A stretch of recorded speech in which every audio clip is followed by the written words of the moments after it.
আমি আজ আমার মার রেসিপি বকুল পিঠে করব।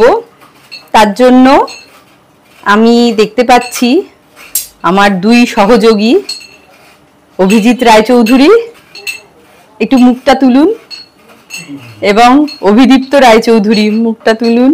হ্যাঁ, এনারা দুজন আমার দুই সহযোগী ময়দানে নেমে পড়েছে। থ্যাংক ইউ তোমাদের দুজনকে। একজন নারকোল কুড়িয়ে আমাকে হেল্প করছেন, আরেকজন ওই এলাচ গুঁড়ো করে আমাকে হেল্প করছে। নমস্কার, আমি সুদীপ্তা রায়চৌধুরী। এতদিন আপনারা আমার নাচ দেখেছেন, আমাকে উৎসাহ দিয়েছেন। আজকে আমি একটু আপনাদের সঙ্গে শেয়ার করছি বকুল পিঠে তৈরি রেসিপি, যেখানে একটু ঘি লাগবে, চিনি লাগবে, নারকোল কোড়া, সুজি, ময়দা, ইচ্ছা করলে আপনারা এলাচ গুঁড়ো দিতে পারেন। এর রেশিওটা হচ্ছে 2:1, মানে 2 কাপ যদি ময়দা দেওয়া হয় তাহলে 1 কাপ সুজি আর 1 কাপ চিনি। হ্যাঁ, আর আমি এগুলো দিয়ে রেখেছি। আমি যেমন 4 কাপ ময়দা দিয়েছি, 2 কাপ সুজি দিয়েছি, 2 কাপ চিনি দিয়েছি। এবার নারকোলটা দিয়ে দিচ্ছি, এলাচ গুঁড়োটা দিয়ে দিচ্ছি, আর একটু ঘি দিয়ে ময়ান দেওয়ার পর আমি ওই একদম অল্প জল দিয়ে আটার মতো মেখে নিয়েছিলাম, একটা তাল করেছিলাম। তার থেকে ছোট ছোট লেচি কেটে আমি করে রেখেছি। এবার তেলটা গরম হচ্ছে, তেল বসিয়ে দিয়েছি, কড়াতে তেল গরম হচ্ছে, তেলটা গরম হলে ভাজা হবে। তেলটা গরম হয়ে গেছে, এবার আমি এগুলো ভাজা করতে দেব।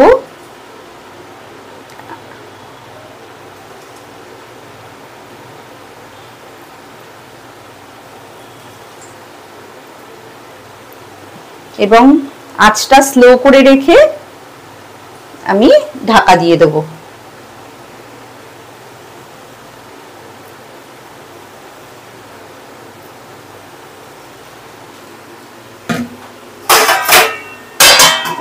ভাজা হয়ে গেলে বকুল পিঠে রেডি। মনে হচ্ছে গন্ধ বেরোচ্ছে।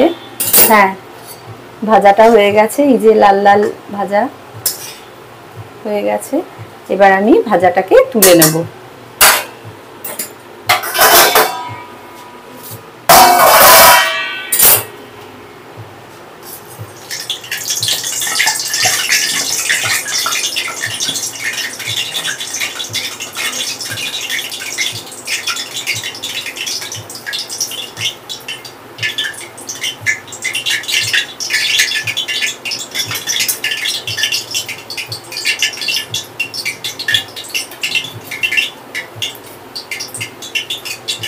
এবার আমার পরীক্ষার রেজাল্টের পালা। খাও তোমরা।